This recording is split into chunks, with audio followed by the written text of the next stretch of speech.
listening to the Bluffton Biblecast, a podcast designed to accompany and encourage you as you explore this week's Bible reading. Thanks for joining us. I'm Kim Meyer, along with Mike Lisey and Todd Dreher. Clayton Tonner is our editor. This week, we will be reading Numbers 22 through 25, the famous story of Balaam. The first 3 chapters are going to give us a sensational drama between Balaam and Balak that features a sorcerer, a talking donkey, and prophecy about Jesus. Sounds like the perfect blend for a cup of coffee and some devotion time. Exactly, Kim. This passage is definitely entertaining. Where should we begin? Well, let's remember where we are in the book of Numbers. The Israelites are in the 40th year of desert wandering, poised to enter Canaan from the east, and camped along the Jordan River in the plains of Moab. Whew, that's a lot of geography. It might be fun for our listeners to take a minute to Google Plains of Moab to get a quick picture of what it looks like, but also see where the Israelites are on the map.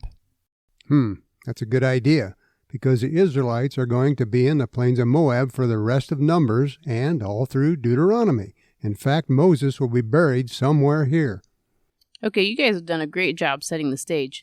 So let's introduce our main character this week, Balaam, son of Beor.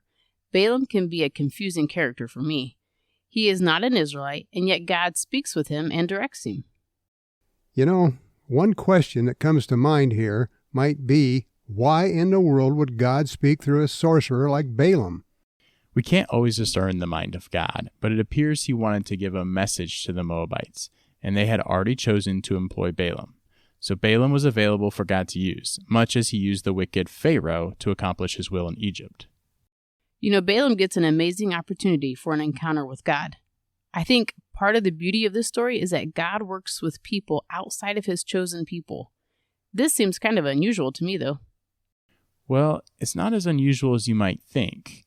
For example, since this story is set in Moab, remember Ruth, the Moabite? Oh, yeah. And the list is actually pretty lengthy, such as a healing of Naaman, speaking to King Nebuchadnezzar, and God displaying his power to the sailors on Jonah's ship. His interaction with non-Israelites is quite extensive. I am sure you can think of some we didn't even mention. Thanks for those examples, Mike. So, is Balaam a good or bad person? Is he a follower of God? Well, God alone only knows that answer, but the Bible does give us some clues. So, listeners, why don't you think about this for a little bit, and we will revisit this question later.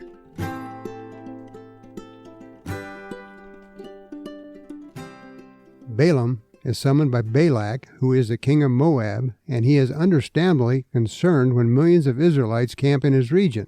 It probably was terrifying, and thus we understand why he wanted to curse them. He was trying to protect his kingdom. John Sailhammer draws some interesting parallels between Pharaoh and Balak. They were 2 powerful kings who wanted to stop the Israelites from going to Canaan. Interesting. Tell us more, Todd. It seems that every attempt to curse Israel results in a blessing for both kings. Oh, sure, because with Balak and Balaam, it happened 3 times, but each time, Balaam blesses Israel. And Pharaoh tries 3 times to stop God's blessings on the Israelites. First, by making their work harder. Second, by instructing the midwives to kill male children. And third, by casting all the baby boys into the Nile. But God curses the Egyptians through the plagues, and blesses Israel by sparing them from the plagues and setting them free. The blessings of God on Israel prevailed, and both kings realized that.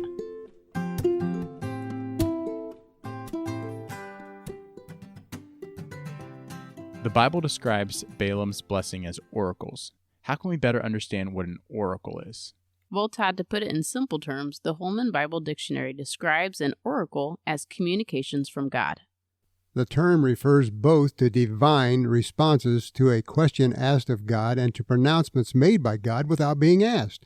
In one sense, oracles were prophecies since they often referred to the future, but oracles sometimes dealt with decisions to be made in the present. Usually in the Bible, the communication was from Yahweh, the God of Israel. It is interesting to note that although the word oracle is not used very frequently in the Old Testament, oracles were common in that period.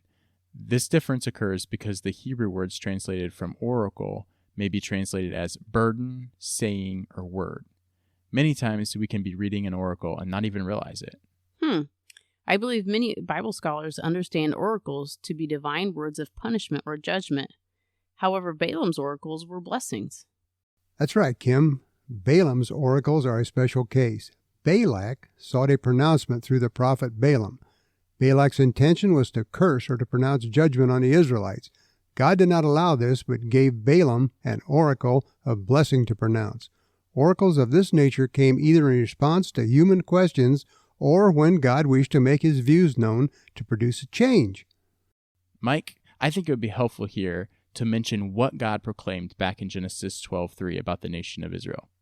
I will bless those who bless you, and I will curse those who curse you. It's highly probable that Balaam was very much aware of this proclamation by God, which caused him to think twice before he would ever curse Israel.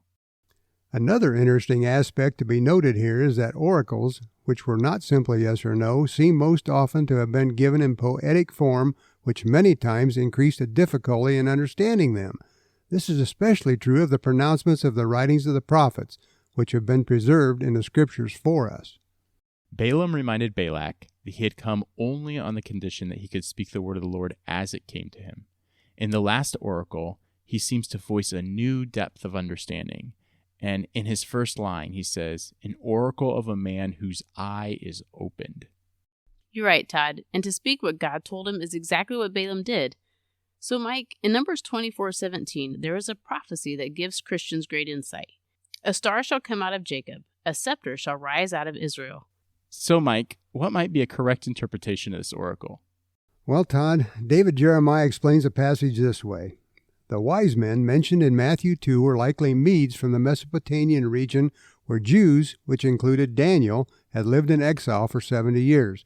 As scholars, the Magi were no doubt familiar with and watching for the fulfillment of this prophecy. The prophecy states, "A star, which can be interpreted Jesus, the Messiah, shall come out of Jacob, and a scepter, which is interpreted king, shall rise out of Israel." The wise men were not only looking for a literal star, but they were seeking to find the person this star revealed, Jesus the Messiah, and Jesus our King. That is so cool, Mike. And just think, there are over 300 oracles or nuggets of prophetic enlightenment concerning the coming of Jesus, scattered throughout the Old Testament, beginning with Genesis 3:15. So we asked a question earlier. Was Balaam good or bad? To answer this question, or at least to get a better understanding of who Balaam was, we're going to look at a few different scriptures. Obviously, we're going to start in Numbers, but then we're going to jump to the New Testament, and this will also touch on our New Testament reading in Romans. That sounds interesting, Kim. Where do we start? Well, let's first start in chapter 22. From this chapter, it seems that Balaam pushes his limits, but verbally acknowledges God's ultimate authority. And in chapters 23 and 24, Balaam reminds Balak again that he can only speak what God says. Therefore, Balaam only blesses the Israelites, which is against Balak's wishes. These blessings are a great thing, but when we get to chapter 25, it's a turn of events. Israel commits sin with Moab, which results in 24,000 men dying. It also seems unrelated to Balaam and the blessings that just occurred in the previous chapters. Would you agree? I would, Mike. But if we keep reading other scriptures, we will fill in some missing pieces and see that it is related and it does tie to Balaam. Really? So where do we go next? Let's turn to chapter 31. In this chapter, we will read that Balaam dies with the Midianites. However, when the Israelites bring women back with the spoils, Moses is outraged. Why? Because it was these women, through the counsel of Balaam, who caused Israel to sin in chapter 25. Whoa. That doesn't sound like the Balaam we heard blessing Israel. Yeah, I agree. But if we flip to the New Testament, there are two more scriptures that will paint the rest of the picture for Balaam for us. Let's go to 2 Peter 2:15 first. Here it says that Balaam loved the wages of unrighteousness. Didn't Balaam tell Balak that even if he gave him a house full of silver and gold, he could not go beyond God's word? Yes, he did. And Balaam probably knew that to be very true. But here we see the core of his heart. So Balaam knew he couldn't curse the Israelites, and yet he was greedy for lucre. So what did he do? Good question, Mike. But if we go to Revelation 2:14, it will show us. Balaam knew he couldn't directly curse the Israelites, so he decided to corrupt them.